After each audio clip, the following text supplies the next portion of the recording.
Ya hidup ini saya bilang kita percaya kepada Yesus bukan supaya hidup kita ini tidak ada masalah. Kenapa kita percaya kepada Yesus sebagai Tuhan dan Juru Selamat? Supaya ketika kita menghadapi masalah di hidup ini, kita punya kekuatan. Amin. Jangan terbalik-balik. Banyak orang Kristen sesat, banyak orang Kristen mundur, banyak orang Kristen murtad. Kenapa? Ya, karena dia bilang saya udah ikut Tuhan, tapi kok banyak masalah. Kita percaya Tuhan, kita ikut Tuhan, karena memang dunia ini tempatnya. Iya, saudara, hari ini saya akan sampaikan sesuatu tentang dalam hidup kita ini banyak hal yang kita hadapi, kita gumuli, dan seringkali juga membuat iman kita akhirnya menjadi lemah. Beberapa waktu yang lalu ada orang yang datang kepada saya, dia menceritakan semua pergumulan hidupnya, saudara. Ya, saya bilang, ibu ya berdoa, cari Tuhan. Saya sudah cari Tuhan, saya sudah berdoa, saya sudah begini. Ya, tapi mana saya tidak melihat janji Tuhan. Ini banyak sekali terjadi dalam kehidupan orang Kristen, saudara, yang merasa bahwa Tuhan itu lalai di dalam hidupnya. Kita baca dulu 2 Petrus pasal yang ketiga ayat yang ke-9, saudara. 2 Petrus 3 ayat 9, firman Tuhan di sana berkata, ya biarlah kita semua juga menjadi peringatan bagi kita, saudara. 2 Petrus 3 ayat 9 baca bersama 1, 2, 3. Tuhan tidak lalai menepati janjinya, sekalipun ada orang yang menganggapnya sebagai kelalaian. Tetapi ia sabar terhadap kamu karena ia menghendaki supaya jangan ada yang binasa, melainkan supaya semua orang berbalik dan bertobat. Saudara, ayat ini jelas berkata bahwa Tuhan tidak lalai menepati janjinya. Bilang kanan kirimu, denger ya, Tuhan itu tidak pernah lalai loh. Cepat ngomong sama kanan kiri. Ya, suami istri juga saling ingetin, ya. Jangan cuma salaman kanan kiri bilang Tuhan baik, ya. Sekarang kita ngomong kanan kiri, Tuhan tuh ndak pernah lalai. Ingat, ya. Lalu dikatakan di sana, sekalipun ada orang yang menganggapnya lalai. Bilang lagi kanan kirimu, jangan kamu anggap Tuhan lalai loh. Cepat ancam kanan kirimu. Harus diancam, ya. Jangan anggap Tuhan lalai loh. Ya, kenapa, saudara? Semua persoalan, pencobaan, persoalan di hidup yang Tuhan izinkan kita alami itu, saya percaya Tuhan bekerja dengan waktunya, Tuhan bekerja dengan caranya, amin. Ya, tetapi memang ya selalu saya katakan Tuhan dengan manusia itu beda tipis toh. Tuhan maha tahu, manusia sok. Ya, tapi kita enggak boleh sok tahu. Tuhan itu maha tahu, masalahnya kita ini sok tahu. Kita pikir bahwa kita yang lebih tahu, ya, waktunya kapan, ya, caranya bagaimana. Kita pikir kita yang harusnya tuh kayak begini-begini loh, harusnya begini-begini. Saudara ingat kisah seorang panglima di Alkitab, yaitu Naaman.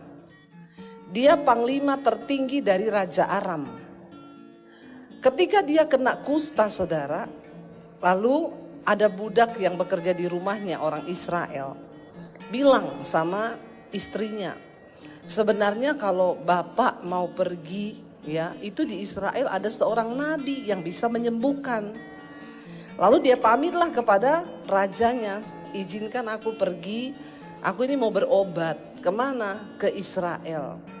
Karena dia panglima tertinggi, waktu dia pamit, rajanya bilang, ya udah sekalian kamu bawa surat ya. Surat jalan. Saya tulis surat kepada Raja Israel. Loh sebenarnya kan ini bukan urusan kedinasan toh. Naaman ini kan hanya mau pergi ya berobat karena dia kena kusta. Tapi karena dia panglima tertinggi, akhirnya rajanya bilang bawa surat untuk raja di Israel.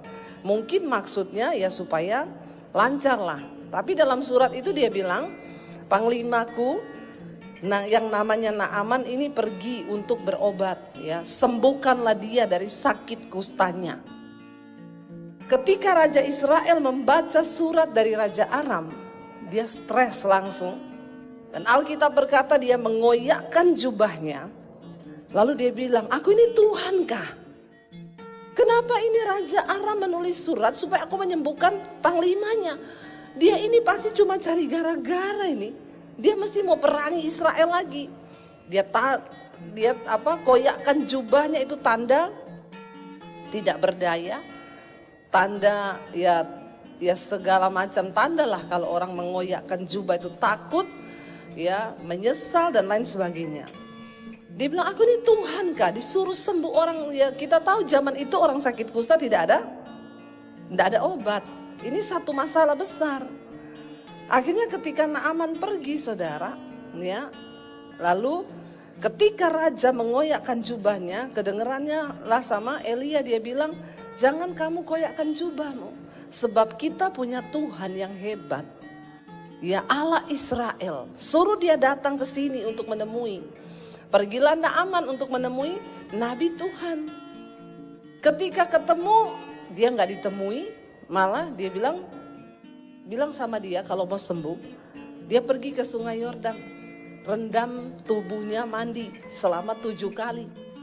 Nanti dia pasti sembuh. Naaman bilang begini, saudara, aku pikir aku datang menemui hamba Tuhan. Lalu hamba Tuhan itu keluar, lalu dia taruh tangannya di atas kepalaku, lalu dia goyang-goyang tangannya di atas kepalaku, lalu dia doain aku dan aku sembuh. Ini loh salah satu ciri manusia yang sok tahu. Dia mengukur cara kerja Tuhan sesuai dengan konsep berpikirnya. Hari ini mungkin saudara lagi ada masalah, ya, dan saudara belum melihat jalan keluar. Saudara berpikir harusnya loh, ya, aku ini tanggal ini butuh loh, harusnya loh Tuhan itu begini. Tapi kan kita nggak pernah tahu Tuhan itu bekerja sesuai waktunya dan juga dengan caranya, bukan cara kita. Naaman bilang harusnya loh dia keluar, pegang kepalaku, tumpang tangan, sudah aku pulang sembuh. Ngapain juga saya suruh pergi berendam di sungai Yordan yang kotor itu? Di sini kan masih ada sungai yang lebih bagus, sungai Damsyik, sungai Parpan. Manusia itu sering sok tahu. Ya, sebenarnya apa bedanya sih kalau cuma Tuhan bilang pergi ke sungai Yordan, ya udah pergi aja toh. Kok ya banyak alasan loh. Harusnya caranya bukan gini. Dia keluar aja tumpang tangan, aku sembuh. Terus juga kenapa ke sungai Yordan? Kenapa bukan ini? Kenapa bukan itu? Saudara, seringkali kita juga punya roh Naaman, iya enggak? Ngaku enggak? Enggak ngaku. Jemaat HTE luar biasa semua ya. Semua nurut dan taat sama Tuhan. Ya, seringkali kita pun begitu, Tuhan harusnya itu begini loh. Harusnya itu begini loh caranya. Harusnya itu begini. Tapi saudara, mari ya, supaya kita tidak menganggap Tuhan itu lalai. Ya, sadarilah yang pertama, Tuhan bekerja dengan waktunya, dengan caranya. Ya, bukan cara kita, bukan waktu kita. Jalani aja. Tetapi memang banyak orang yang tidak kuat ketika menjalani proses itu. Ya, sebenarnya semua masalah itu ada time limitnya, saudara. Dan semua tergantung respon kita. Ya, saya percaya. Makanya sekarang kalau jemaat, Bu Debbie, saya itu gini-gini. Sudah Bu, berdoa saja. Semua ada time limitnya kok. Ibu mau datang sama saya, mau cari Pak Victor juga, enggak ada guna. Kita enggak bisa tolong. Amin. Enggak usah menatap saya seperti itu. Ya, enggak usah cari-cari pendeta. Enggak usah cari-cari gembala, ada masalah cari gembala. Cari gembala itu kalau mau bawa oleh-oleh saja, amin. Lo enggak amin, ini malah ketawa. Ya, tiap ada masalah mau carinya pendeta, tiap ada masalah carinya Pak Victor. Tapi kalau ada oleh-oleh enggak pernah ingat Pak Victor. Kenapa saya ngomong begini ya Pak? Padahal Bapak nggak curhat loh sama saya. Ya, benar nggak saudara? Ketika ada masalah, ada persoalan, cari Tuhan. Supaya kita mengerti maksud Tuhan, supaya kita beroleh kekuatan. Ada lagi ibu-ibu datang sama saya, Bu, saya itu sudah cari Tuhan. Saya percaya sama Yesus. Kenapa hidup saya tuh banyak masalah? Saya bilang, Bu, itu tandanya kau masih hidup. Amin. Ya, kalau masih ada masalah itu tanda kita masih, bilang kanan kirimu, masih ada masalah, puji Tuhan masih hidup kau. Ya, kalau udah nggak ada masalah berarti sudah mati ya. Ya, hidup ini saya bilang kita percaya kepada Yesus bukan supaya hidup kita ini tidak ada masalah. Kenapa kita percaya kepada Yesus sebagai Tuhan dan Juru Selamat? Supaya ketika kita menghadapi masalah di hidup ini, kita punya kekuatan. Amin. Jangan terbalik-balik. Banyak orang Kristen sesat, banyak orang Kristen mundur, banyak orang Kristen murtad. Kenapa? Ya, karena dia bilang saya udah ikut Tuhan, tapi kok banyak masalah. Kita percaya Tuhan, kita ikut Tuhan, karena memang dunia ini tempatnya masalah. Dunia ini gudangnya masalah. Ya, kita percaya Yesus, kita ikut dia, supaya ketika tekanan dan persoalan datang, kita ini punya kekuatan. Saya ketemu satu orang yang tinggalin Yesus karena pasangan hidup. Ya, kenapa kamu tinggalin Yesus? Saya dapat jodoh soalnya, Bu. Jodoh saya bukan orang Kristen. Soalnya saya sudah lama berdoa buat orang Kristen, tidak dapat. Akhirnya saya dapat ini. Ya, saya lihat juga suaminya nggak ganteng-ganteng amat. Ya, saya bilang, ini kamu tinggalin Yesus cuma model kayak begitu itu. Ya, soalnya Tuhan tidak jawab doaku. Ngeri saudara. Orang menganggap Tuhan lalai. Salah satu contoh di Alkitab ya yang menganggap Tuhan lalai itu siapa? Sarah ya. Ketika Abraham mendapat janji Tuhan akan memperoleh seorang anak saudara. Lihat Kejadian pasal 16. Kejadian 16 ayat 1 sampai ayat yang kelima kita baca. Kejadian pasal yang ke-16 saudara ya. Hagar dan Ismail. Ayat yang pertama, adapun Sarai istri Abram itu tidak beranak. Ia mempunyai seorang hamba perempuan orang Mesir, Hagar namanya. Ayat 2, baca bersama. Berkatalah Sarai kepada Abram, engkau tahu Tuhan tidak memberi aku melahirkan anak. Karena itu baiklah hampiri hambaku itu, mungkin oleh dialah aku dapat memperoleh seorang anak. Dan Abram mendengarkan perkataan Sarai. Perhatikan saudara, apa yang sering kali membuat kita ini tidak sabar menunggu janji Tuhan digenapi. Kan mereka sudah menerima janji bahwa Abram itu akan menjadi bapak. Bahwa Abram akan memperoleh banyak keturunan dan dia akan disebut bapak orang beriman. Ini janji loh yang Tuhan sudah berikan. Tetapi karena keadaan, perhatikan. Sarah berkata ya kepada Abraham, engkau tahu Tuhan tidak memberi aku melahirkan anak. Padahal Tuhan berkata kepada Abraham apa? Aku akan menjadikan engkau bapak segala bangsa dan engkau akan punya keturunan. Kenapa mereka gagal saudara? Yang pertama seringkali karena kita melihat keadaan. Sarah melihat keadaan. Ya, dia nggak percaya sama janji Tuhan. Malah dia bilang apa? Tuhan tidak memberi aku untuk melahirkan anak. Iblis itu sering kali saudara, kerjaannya iblis itu apa?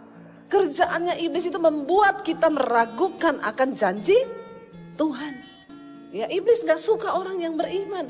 Karena itu tiap hari pasti dia bilang sama Sarah, kamu kan sudah menopause, kamu memang gak bisa punya anak. Lihat keadaanmu, gak bisa. Gak ada orang sudah menopause mati haid itu bisa punya anak. Itu secara ilmu, secara logika hal itu tidak mungkin. Hari ini apa yang sedang iblis tanamkan dari pikiran saudara? Iya, mungkin iblis berkata, nggak mungkin usahamu tuh bisa bangkit lagi, nggak mungkin rumah tanggamu bisa dipulihkan, nggak mungkin, nggak mungkin, nggak mungkin, dan nggak mungkin. Itu kerjaannya setan. Setiap hari dia akan berusaha menanamkan sesuatu di pikiran kita yang bertentangan dengan firman dan membuat kita meragukan akan janji Tuhan. Ya, tapi jangan biarkan setan. Waktu Sarah ini diserang sama iblis, dia perkatakan apa yang iblis taruh di otaknya. Harusnya yang dia perkatakan gini kan sama suaminya, Pak, ya memang secara keadaan ya, enggak masuk akal sih ya. Aku sudah mati haid, masa bisa punya anak? Tapi kan Tuhan udah janji tuh. Ya udah kita tunggu ya janji itu ya. Amin. Dan kita lihat salah satu kesalahan fatal dari Abraham, saudara. Ya, fatal sekali. Waktu Sarah memberikan sebuah pilihan, ya sudah, aku kan punya hamba, hampiri aja hambaku itu. Mungkin oleh dia, aku dapat memperoleh seorang anak. Ayat yang dikatakan berikutnya apa? Dan apa?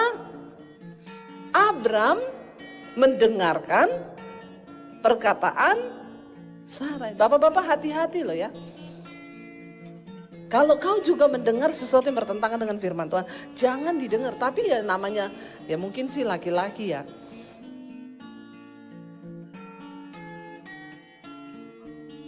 Kucing dikasih gereh. Ya enggak bapak-bapak? Ya, bilang aja iya gitu yang kenceng. Janji Tuhan gagal. Bukan gagal sih. Tidak gagal, janji Tuhan tetap ya dan amin. Tapi kesalahan fatal yang menggagalkan sebenarnya ini rencana yang sempurna. Jadi ada cacatnya. Ya karena di sini dikatakan akhirnya Abram itu diam aja loh. Harusnya kan ya saya baca ini kok Abram ini. Dan Abram mendengarkan perkataan Sarai. Malah dia bilang begini, dari dulu kek. Kenapa baru sekarang? Ya harusnya dari dulu, udah tak tunggu-tunggu loh itu.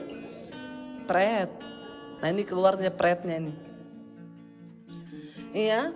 Loh saudara, orang Mesir yang paling jelek di Mesir itu ya, paling cantik di sini. Ya. Jadi pembantunya Sarah itu yang namanya Hagar. Ya cewek Mesir, hidungnya mancung. Bodinya tinggi, putih, cantik. 11-12 sama saya. Kok ketawanya mengejek ya? Kayaknya tidak rela ini ketawanya. Ya, iya saya tahu saya hidungnya mancung ke dalam. Yang penting ada lubangnya 2, bisa napas, amin. Tapi yang namanya Hagar itu cantik. Ya, makanya Abram juga menelan mentah-mentah perkataan istrinya.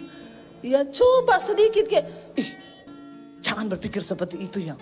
Tuhan marah loh. Kamu ini ada bikin dulu agak-agak drama gitu ya.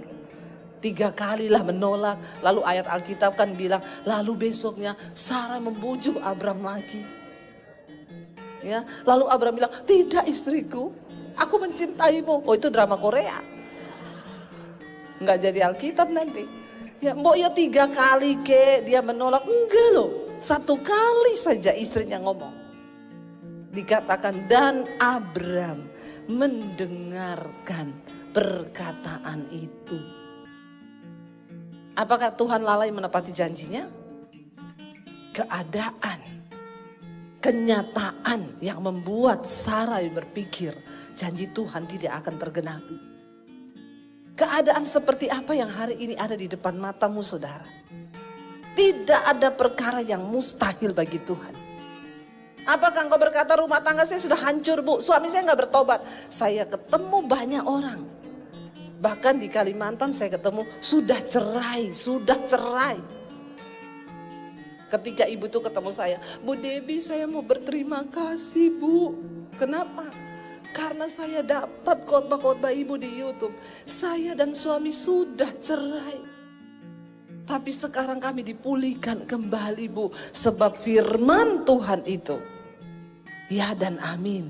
Waktu saya praktek melakukan semua yang ibu khotbahkan. Tiap malam saya cari Tuhan, saya dengar mesbah doa, hidup saya dipulihkan. Saya bergumul untuk suami saya.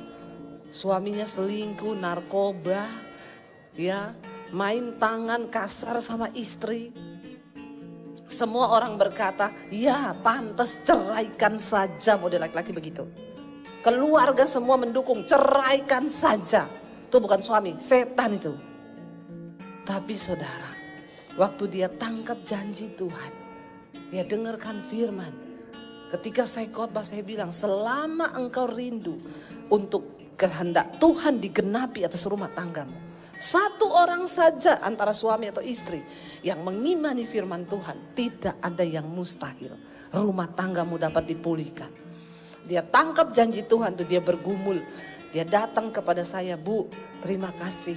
Sekarang saya dan suami saya menjadi jemaat mesbah doa. Kami dipulihkan, rumah tangga kami diberkati Tuhan.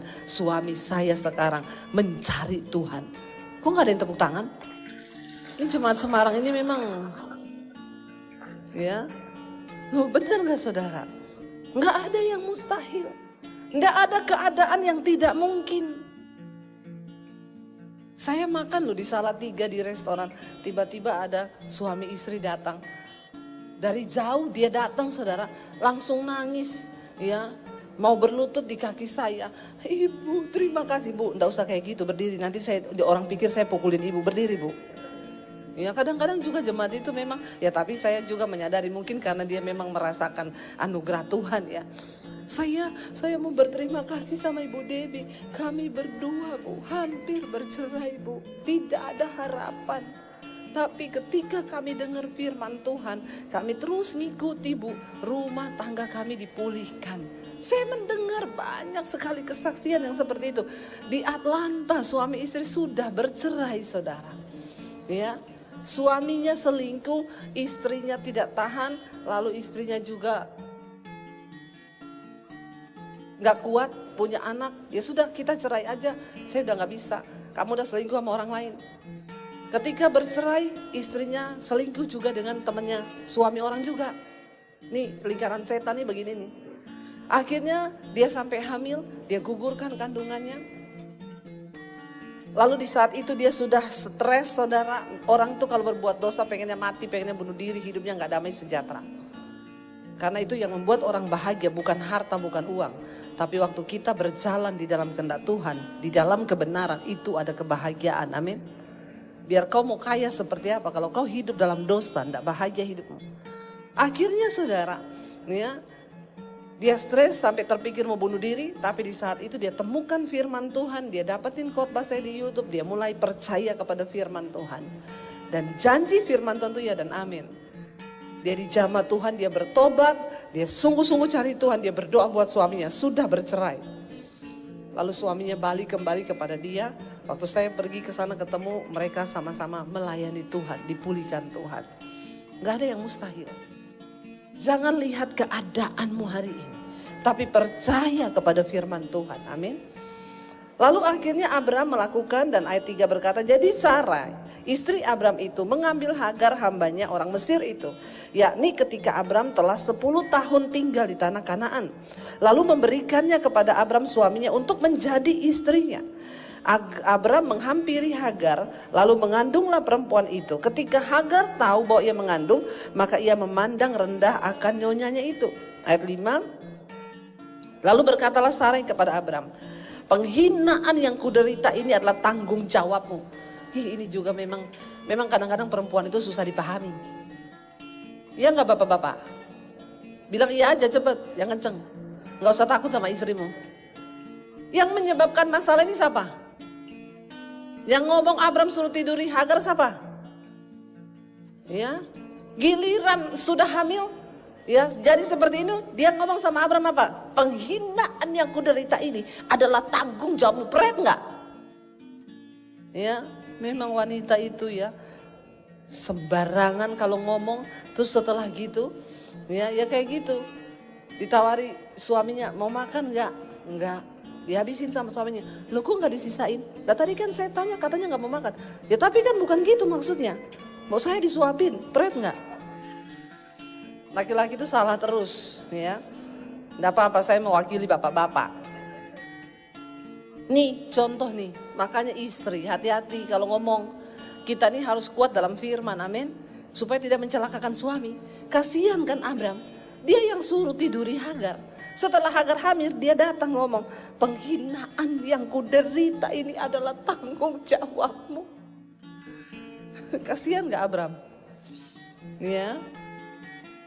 Akulah memang yang memberikan hambaku ke pangkuanmu. Tapi coba lihat, baru saja ia mengandung, ia sudah memandang rendah akan aku. Tuhan kiranya yang menjadi hakim antara aku dan engkau. Perhatian gak? Bawa lagi nama Tuhan. Dia yang suruh tidur itu Hagar. Dia bilang lagi Tuhan lagi bawa nama Tuhan yang akan menghakimi. Saudara ya, kita lihat di sini akhirnya sebuah kesalahan fatal terjadi hanya gara-gara keadaan yang membuat orang itu tidak percaya pada janji Tuhan. Saya kemarin di Jakarta saya ketemu dengan satu orang hamba Tuhan, Pak Amos, saudara, dia Ratnam. Dia dulu yang menubuatkan kami ketika kami ada di Jakarta. Waktu Tuhan panggil kita dari Solo pindah ke Jakarta. Menanti janji Tuhan itu rasanya tidak mudah. 1 tahun pertama di Jakarta kami tidak ada pelayanan. Akhirnya suami saya bilang, saya mau pulang. Saya nggak kuat berpisah dengan anak-anak. Saya bilang, tapi kan Tuhan berjanji kita disuruh ke Jakarta. Ini tanah Kanaan yang Tuhan bawa buat kita. Ada janji besar buat kita sini. Suami saya bilang, saya enggak peduli, aku mau pulang. Kalau kamu mau bertahan, bertahano dewi. Sebaiknya kita undang suami saya untuk bersaksi ya, setuju? Sini saya. Jadi dia enggak duduk terus di situ, enak aja kalau nganterin saya duduk aja di situ ya. Jadi sekali-sekali dia yang ngomong ya saudara ya. Biar dia menceritakan dari versinya bagaimana pada waktu itu dia rasanya tidak percaya pada janji Tuhan. Shalom. Ya. Tepatnya 15 tahun yang lalu bahwa Tuhan bicara kepada kita untuk kita pindah dari Solo, pindah ke Jakarta. Itu hal yang sangat sulit buat kami sebab kami sudah punya rumah, punya pelayanan, punya usaha, tapi tiba-tiba Tuhan suruh kita ke Jakarta dan suara itu sangat kencang dan juga kami berdua mendapatkan konfirmasi untuk pergi ke Jakarta. Tapi sampai di Jakarta ekspektasi yang kita punya ditutup sama Tuhan. 1 tahun tidak ada pelayanan. Satu ketika dalam satu kesempatan saya ngomong sama istri saya gini, nerima janji Tuhan tuh susah. Kalau di antara saudara ada yang berkata gini, saya pengen menikmati janji Tuhan. Nggak mudah saudara. Dan mau mendengar suara Tuhan juga bukan yang baik. Mendengar suara Tuhan itu sangat sakit buat daging. Saya dengar itu, saya merasakan waktu di Jakarta, setahun gak ada pelayanan, saya marah sama Tuhan. Tuhan bilang ada janji besar di Jakarta ini. Tapi apa yang kudapat, anak saya di Solo, kami harus berpisah. Dan maaf saudara, di Solo saya punya rumah yang ada AC. Di Jakarta kami ngekos yang tidak ada AC dan panas. Dan tidak ada pelayanan. Di situ di titik terendah saya sampai saya marah sama Tuhan. Saya bilang gini, masa bodoh dengan janji Tuhan. Yang terjadi di dalam hidup saya semakin merosot, semakin habis. Dan anak saya di Solo. Waktu itu saya udah memutuskan sama istri saya mau jadi Yunus. Padahal nama saya Daniel. Saya memutuskan saya mau jadi Yunus. Tuhan bilang kepada Yunus bahwa Yunus suruh pergi ke Nineveh. Tapi apa yang dilakukan Yunus gak mau, dia pergi ke Tarsis. Itu saya ngomong sama Tuhan gitu, Tuhan saya mau jadi Yunus. Tuhan bilang kita suruh menetap di Jakarta, tapi saya gak mau, saya akan pulang ke Solo. Dan saya tahu tentang cerita tentang Yunus itu, dan saya ngomong sama istri, nanti kalau ikan besar datang, saya baru bertobat. karena saya tahu firman-Nya kan.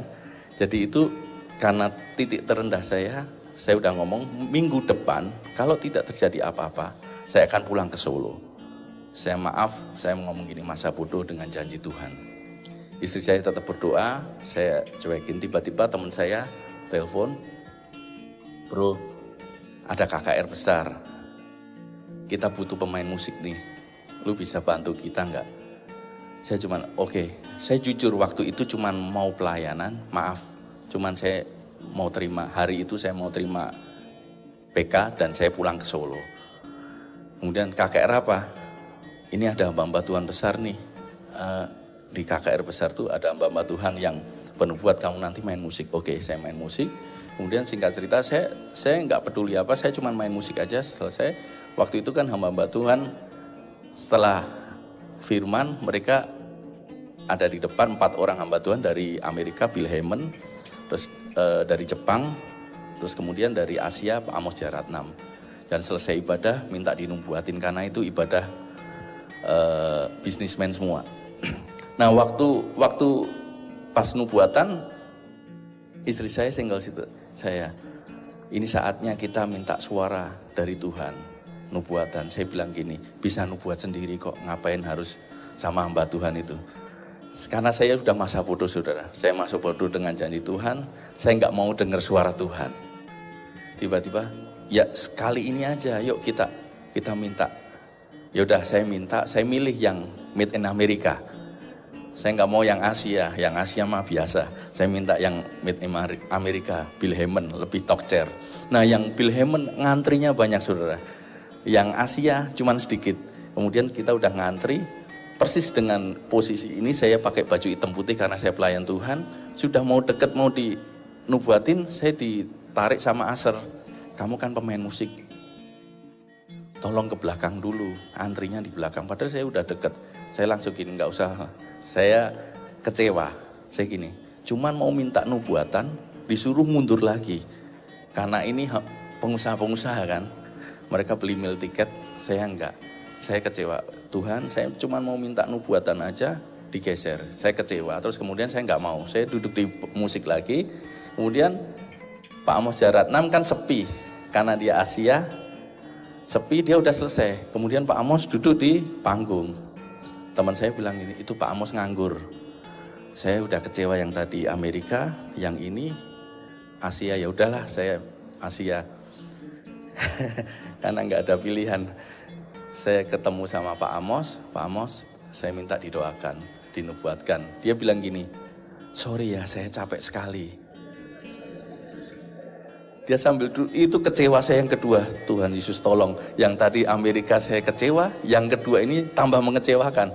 Terus dia tanya, kamu suami istri? Iya, suami istri. Kemudian kamu gandeng tangan, aku doa biasa aja ya, nggak usah nubuatan. Tapi kalau Tuhan bicara, saya akan bicara. Baru kita gandeng tangan, dia pegang tangan saya, dia bangkit berdiri. Set. Saudara, saat itu benar-benar Tuhan kayak ngomong kepada saya. Titik terendah saya yang waktu saya tidak mempercayai janji Tuhan. Di situ Tuhan ngomong, semua yang apa yang di benak pikiran saya, Tuhan tegur saya. Waktu itu saya berpikir, Tuhan, manusia siapa yang bisa tolong saya di Jakarta ini? Dan suara Tuhan sangat kencang. Saya ditunjuk sama Pak Amos. Saya yakin itu bukan Pak Amos, tapi suara Tuhan. Dia bilang gini, kamu baru berpikir manusia siapa yang mau tolong kamu. Bukan manusia, aku Tuhan. Yang kedua dia bilang gini, kamu baru berpikir mau mundur dari tempat ini. Jangan sekali-sekali mundur satu langkah pun. Sebab aku Tuhan yang ada di depan. Dan yang ketiga dia bilang, ada perkara yang sangat besar sekali untuk kalian ada di Jakarta ini. Terus yang keempat, ini yang membuat saya tambah nangis. Anak-anakmu aku yang pelihara. Saya kan baru berpikir anak saya waktu itu di Solo. Dan Jakarta, anak-anakmu aku yang pelihara. Dan 4 hal itu membuat saya semangat, saudara. Dan peristiwa itu kami alami janji Tuhan. Bukan terus besoknya tiba-tiba langsung jadi Superman. Wow, saya jadi enggak. 13 tahun kami melewati itu. Dan janji Tuhan mulai ditepati 13 tahun. Dan di dalam masa 13 tahun itu bukan hanya enak-enak saudara, kami ngalami yang namanya roller coaster bersama Tuhan. Tapi yang penting janji Tuhan yang membuat saya semangat waktu itu. Saya melayani hingga 13 tahun kami menerima janji Tuhan itu. Saya ajak saudara, jangan lupakan Tuhan, jangan lupakan janji Tuhan. Mungkin saat ini keadaan saudara ada yang bilang mana Tuhan. Jangan sekali-sekali bilang Tuhan tidak ada. Tuhan itu ada. Amin. Dia menyertai kita dari hari ini sampai selamanya. Amin.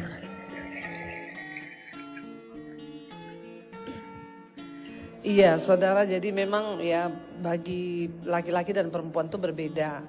Ya, kalau laki-laki itu kan semua dengan logika ya.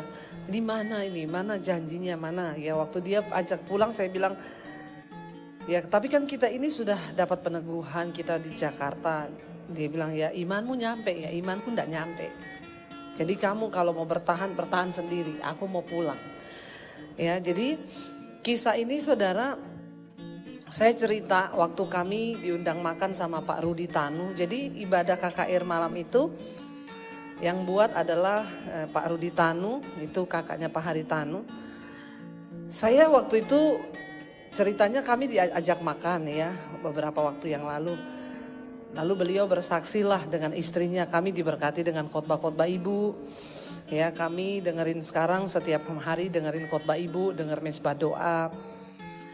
Terus dia bilang, Bu, ibu itu ada bersaksi saya dengar waktu ibu di Jakarta, ibu mau coba masukin khotbah di salah satu TV swasta itu di mana ya Bu? Yang diminta bayar 60 juta, saya bilang di Indovision Pak. Maaf tolong ya, diedit ya, gitu ya. Dia bilang, saya sudah duga itu kan punya saya Bu. Ya, tapi kenapa ibu diminta bayar, itu harusnya gratis. Ya, terus dia bilang, iya kenapa ibu gak hubungi saya? Pak, waktu itu bapak gak kenal saya. Terus saya kita cerita tentang cerita kita ini, kita KKR di Hotel Melia waktu itu. Dia bilang, loh di Melia ada Amos Ratnam, ada Bill Heman, itu kan saya Pak yang bikin acaranya. Terus saya bilang, iya Pak, oh iya ya Pak Rudi Tanu ya. Saya waktu itu cuma tahu pokoknya keluarga Hari Tanu lah yang buat acara itu. Saya bilang, itu suami saya main musik, saya singers loh Pak. Terus, oh ibu kok gak datangi saya? Bapak gak kenal kita ya Pak? Waktu itu saya naik motor sama suami pelayanan di Jakarta. Bagaimana mungkin Bapak kenal kita? Ya sekarang aja karena Bapak udah kenal kita. Ya saudara, tapi tidak mudah. Menanti janji Tuhan itu, saya akhirnya bilang sama suami saya gini, ya udah kalau kamu mau pulang, ya saya bilang Tuhan, saya kan istri. Alkitab bilang istri itu tunduk sama suami. Ya jadi kalau suami saya mau pulang, ya saya ikut Tuhan. Tapi kalau Tuhan mau berkara, ya Tuhan berperkara dengan dia. Saya tahu KKR itu malam itu bukan secara kebetulan, tiba-tiba suami saya ini kan main piano. Saudara tahu malam itu dia diajak main musik apa?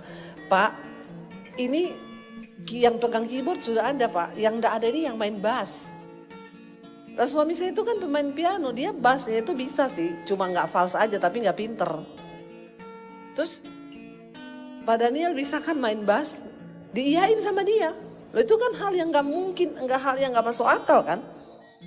Tapi kalau kita itu berserah sama Tuhan, saya tahu Tuhan itu cari kita dengan caranya bagaimana dia harus meneguhkan. Terus akhirnya ditanya juga, istrimu nganggur enggak? Singer sekalian ya. Saya disuruh jadi singer. Ya memang saya juga nggak ada pelayanan ya, saya juga ya udah ayo kita namanya pelayanan ya. Dan waktu itu saya bilang, ini kan nabi-nabi nih yang datang.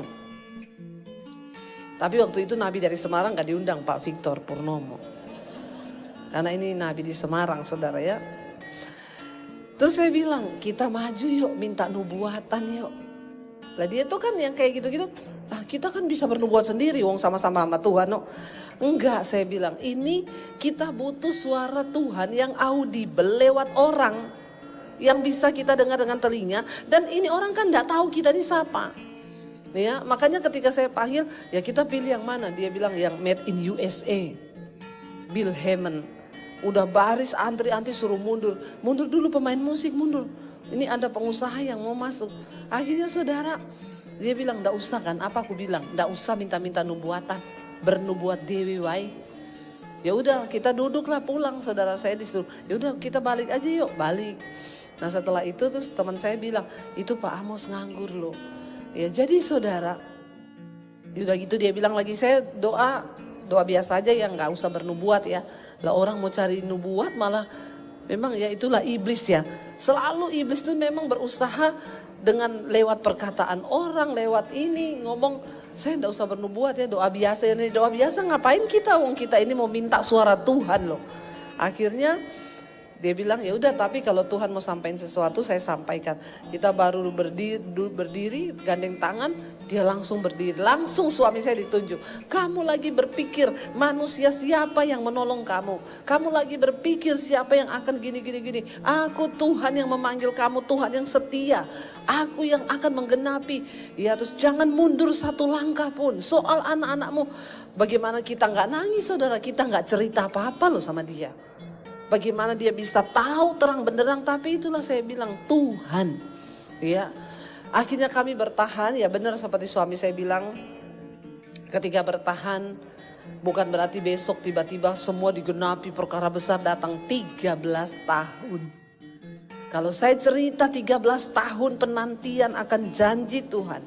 Dengan air mata, sampai akhirnya rumah kita di Solo kejual. Tapi kita cuma pegang perkataan Tuhan itu, jangan mundur satu langkah pun.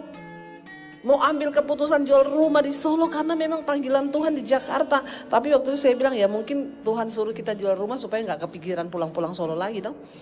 Kalau masih ada rumah kan pulang, masih ada rumah, pulang, masih ada rumah. Iya. Jadi ya udahlah kita jual hanya untuk bayar kontrakan di Jakarta, jual rumah di Solo. Ya kita minta tanda lagi, Tuhan jual kalau 1 bulan kita iklanin di koran ada yang beli berarti itu dari Tuhan. Enggak 1 bulan, 3 hari. Ya begitu iklan langsung orang telepon. Saudara, waktu itu kami berpikir Tuhan lalai menepati janjinya.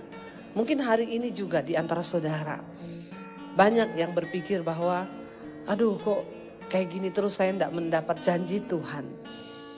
Tapi Tuhan bilang begini, sekalipun banyak orang menganggapnya sebagai kelalaian. Tapi apa? Ia sabar terhadap kamu.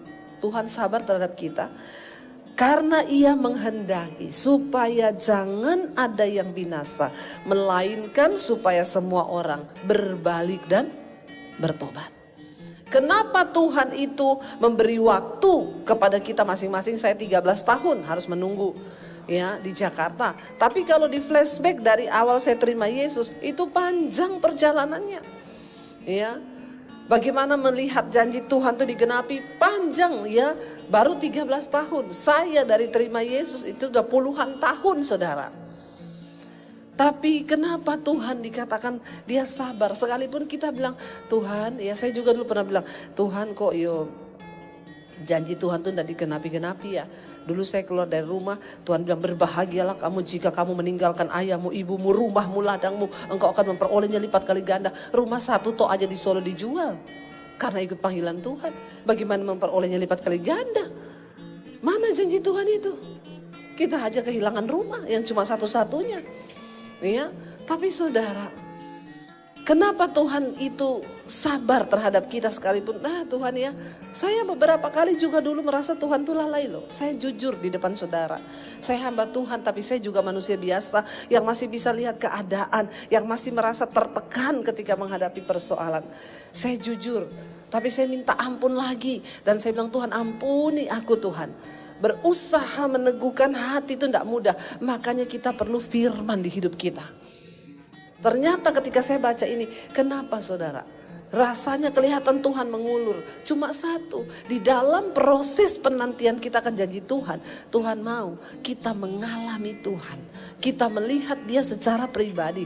Kita mengalami pertolongannya. Karena dia menghendaki supaya tidak ada seorang pun yang binasa. Melainkan supaya kita semua berbalik dan bertobat. Dan ini kita tidak dapatkan di mana-mana. Proses dari Tuhan itu hanya ada di dalam Tuhan. Karena itu hari ini kalau saudara sedang diproses, tetap pegang firman Tuhan. Istri, jangan kau rongrong suamimu untuk melawan firman Tuhan seperti Sarai. Ya, suami, jangan juga dengar kalau istri ngomong sesuatu yang tidak sesuai firman. Demikian sebaliknya, suami, jangan kau rongrong istrimu untuk tidak menggenapi rencana Tuhan. Tapi mari kita saling meneguhkan. Kalau suami lemah, istri menguatkan. Kalau istri lemah, suami harus menguatkan. Harus ada salah satu yang kuat di dalam firman. Amin.